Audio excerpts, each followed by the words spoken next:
дар Тоҷикистон та як соли ахир дар пайи ҳодисаҳои нохуш дар корхонаву ширкатҳо 25 нафар ба ҳалокат расида, 46 нафар захм бардоштаанд. миёни корхонаҳои муштарак аз ҳама бештар дар корхонаҳои чинӣ меъёру қоидаҳои бехатарӣ нақз шуда, кормандон ба ҳалокат расидаанд.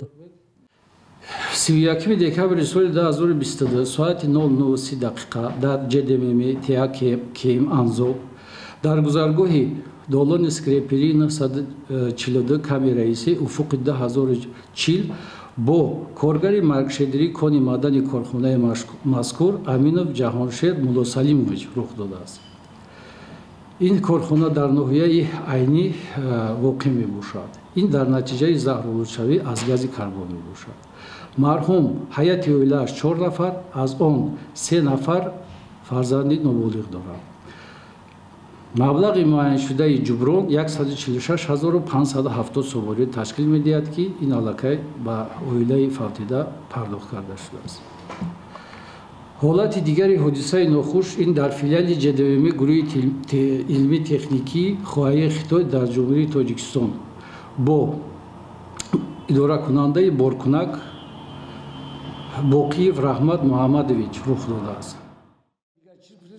санъат Раҳим, раҳбари ин хадамот, ҳангоми як нишасти хабарӣ дар Душанбе рух додани ҳодисаҳои нохушро ба бемасъулиятии муҳандисон, беаҳамиятии ҷабрдидаҳо, риоя накардани технологияҳои коркард ва надоштани мутахассисони соҳавӣ рабт дод. тибқи иттилои расмӣ, ба хонаводаҳои зарардида дар макони корӣ бештар аз 2 миллион сомонӣ ҷуброн пешниҳод шудааст.